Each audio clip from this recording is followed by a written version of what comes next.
Hello, this is Example, and you are watching the Mixmash YouTube channel. I want to thank you for all of the questions you sent in to the Facebook page. Unfortunately, we can't answer them all. We're just going to answer the best ones now.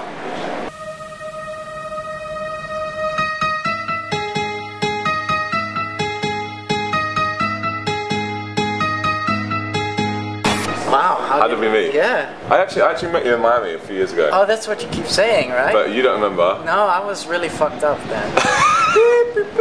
I met you in 2009, I think. Oh, okay.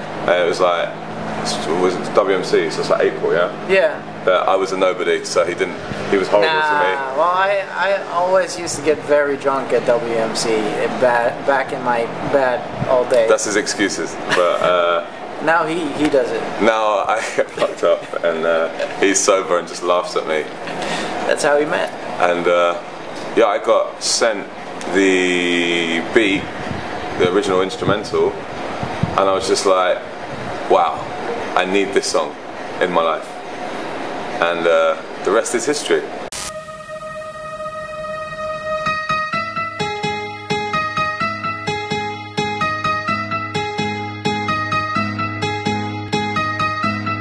Well, for me, actually, I got reached out to from the record label, and they were looking for something, for example, and they had some specific instructions for me, but they really wanted the Laidback Luke flavor in there, so we combined the both, and this was actually one of the first really big melodic things I've been making in a while. Cool. I don't need to say anything about that.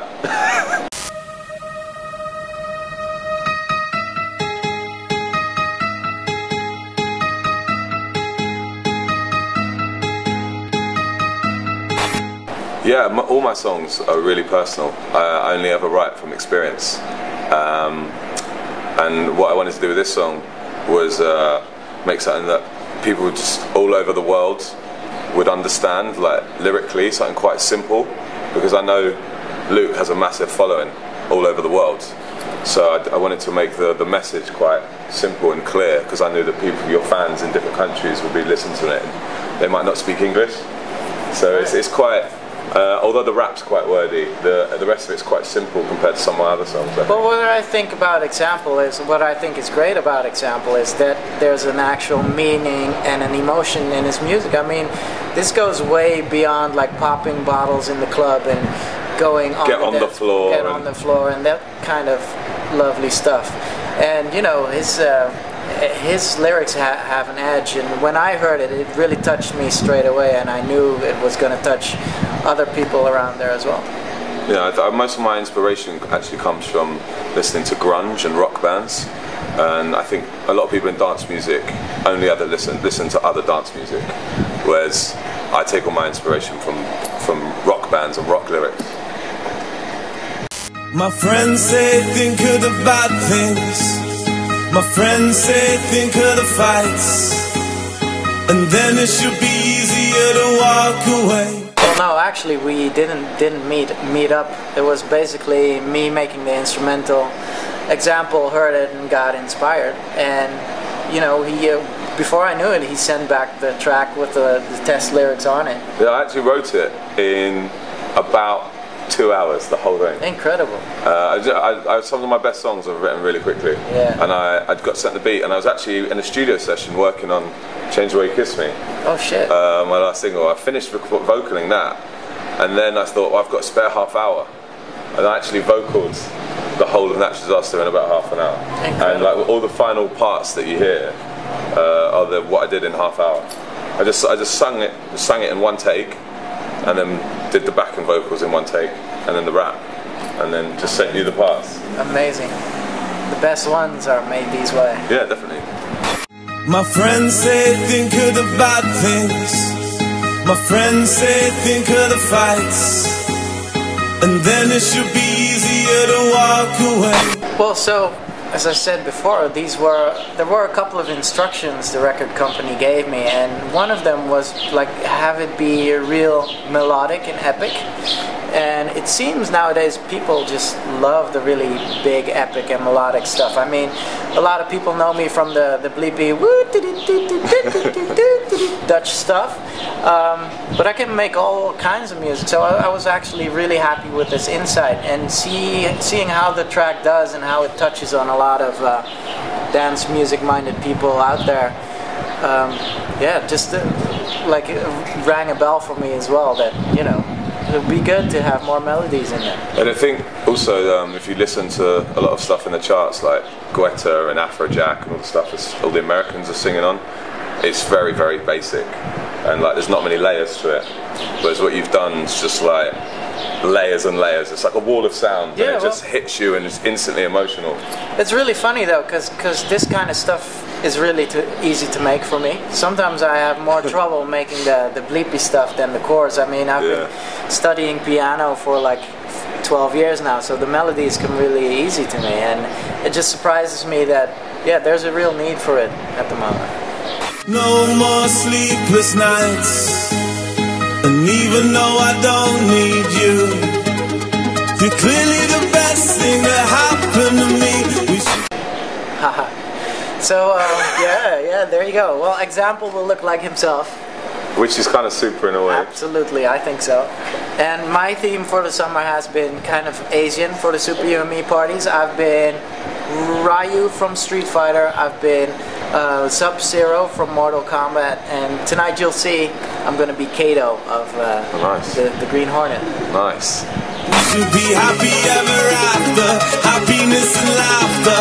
What a natural disaster. You're far too good for me. Well, for me, I actually had a bigger studio than I have now. I basically started making music in like 1994, so it was all still hardware, Atari, had mixers, synthesizers. Nowadays it's 2011. I mean, we should have had flying cars by now. I mean, I just make music on a laptop nowadays. I don't have a studio. I go to wherever the producer is, vocal it there, and my work is done.